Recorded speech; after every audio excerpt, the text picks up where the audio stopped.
Hi everyone, welcome back to my channel and welcome to my channel if this is your first time here.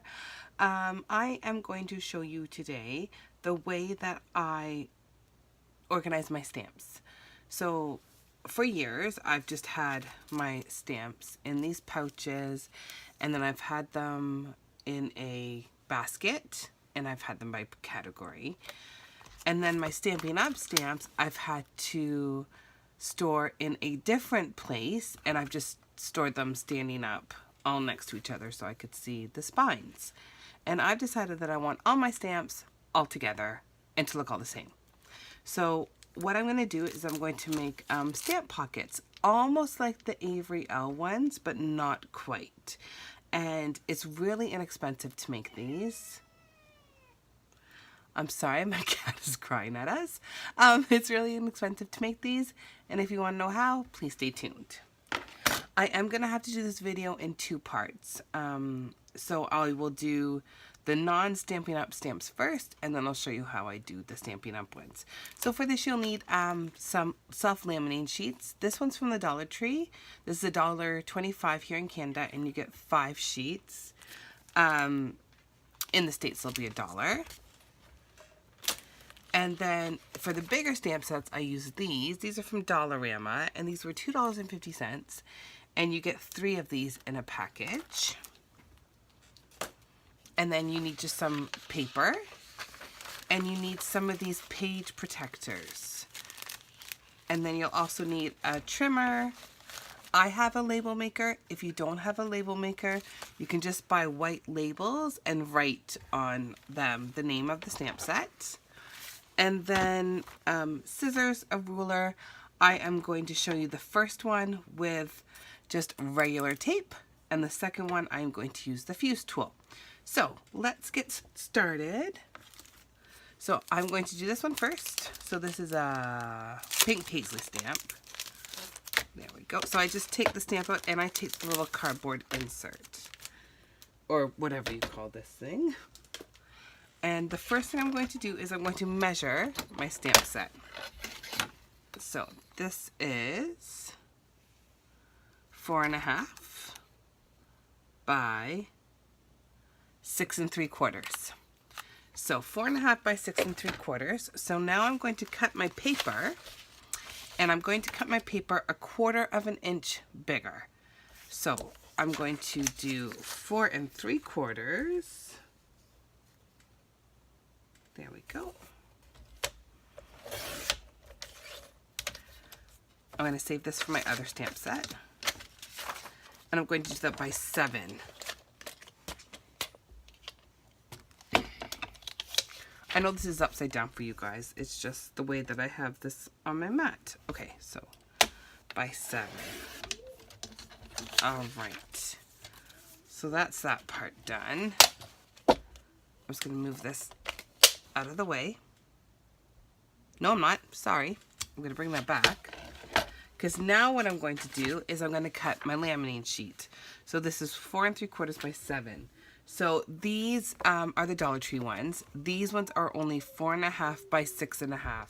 So it's not big enough for this stamp set. So I am going to get the one from the Dollarama. And we are going to cut this at, again, we're going to use a 1/4 inch bigger than the paper. So this one we're going to cut at 7. Or, sorry, at 5. 5 is the width now. Oh my goodness. And I just always make sure I press through it twice pretty hard. I'm going to keep this one for another stamp set. Then I'm going to do this by 7 1/4. Now, when you do this, you have to make sure that the open end is the end that you're cutting off, because you don't want to cut off the sealed end, because then it won't be sealed at the top. So this is going to be by 7 1/4. Okay. And in it goes. There we go. All right, I'm going to throw that little piece away. All right, now I should be done with the trimmer. Okay. So now what I'm going to do is I'm going to laminate this piece of paper in between here. Now, I'm just going to check first to see if I need to trim any off the bottom. I do. So I hope that you can tell that on either side of this, there will be a thin border. I'm hoping you see that white paper there. At the bottom, that border is really thin. So I'm just going to trim this down. I'm just going to do it with a pair of scissors. And if it's not perfectly straight, that's okay with me. But there we go. If you want it to be perfectly straight, you can of course use your trimmer. So there we go. Because there has to be that border around it all for the laminating sheet to stick to the sticky side. So now I'm going to laminate it. So you just open this up. The Dollar Tree ones are the exact same. You pull off the strip and then you sandwich this in here like that. I pushed down on that sticky part because that strip I just removed is sticky underneath. And then you pull this paper while with your other hand working it down. So there's no air bubbles. I'm just going to switch hands. You can also use a ruler for this as you're going, but I use the ruler afterwards. Okay, there we go. Now I'm just going to get my ruler again. And I'm just going to smooth this out. There we go. I just go down the sides of the paper and the bottom. And then across the side here. All right, so now that's sandwiched in there. I'll bring my stamp back in. And there we go. So it's the perfect size. And see, I do the paper behind so the stamps stick out. Now I am going to get my label maker. And I'm just going to make the label and I'll be right back.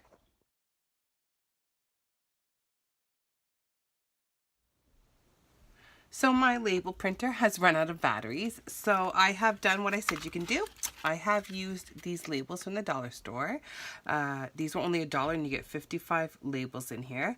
And all I did was I cut them, so I just had the white part because I just didn't want the big blue border. And also they are so big, I didn't need my label to be that big. So I just took it and I cut it all down, and then I wrote the name of the stamp on here, and I used a Sharpie marker so that it wouldn't smudge.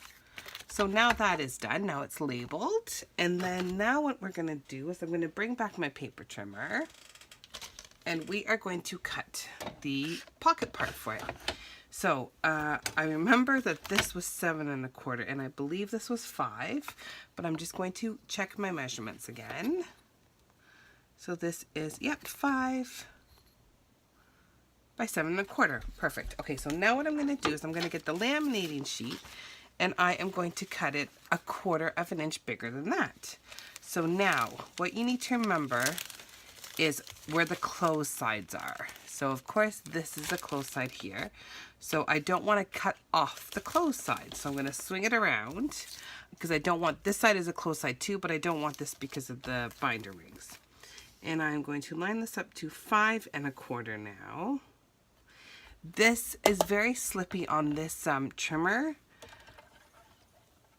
So I always hold it with my hand because I don't want it to come apart. So there's that. And then I said by 7 1/2, I think, right? I needed it because it was 7 1/4. Yeah, 7 1/2. So again, make sure you have the closed end this way so that you don't cut it off. So I'm going to line this up to 7 1/2. And I am just going to trim that one. Okay, so now I have my pocket. And remember, this is the one that I'm showing you without the fuse tool.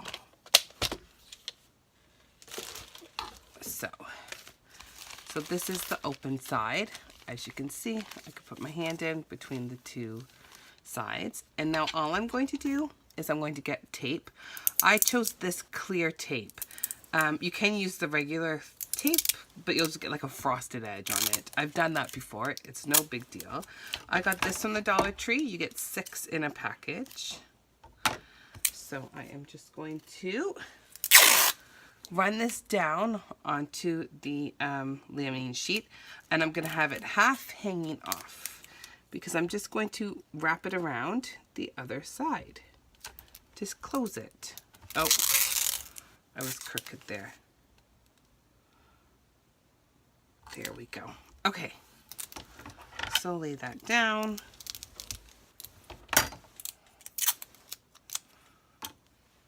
Pull it off the mat, turn it over, and push this over the side to seal it.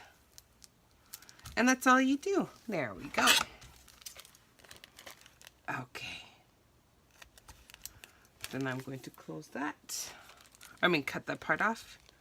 Cut this part off, the excess.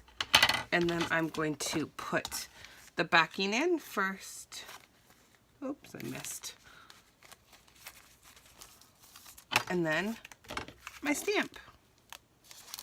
So there you have the first one that's not using the fuse tool. This was made so inexpensively, but it definitely will work. If you would like it to be like an Avery pocket, what you would do was you would just cut it a 1/2 inch bigger than your laminating sheet. And then the front part, you would taper the edges up to look like an envelope flap. And the back you would cut off at, so this would have been cut off at 7 1/4 inches, but I wouldn't cut through to the front one, and then it will fold over. And it'll be like an Avery pocket sheet. All right, so that's the end of part 1. And just stay tuned because I'll come back with part 2 with my Stampin' Up! Sets. Thank you.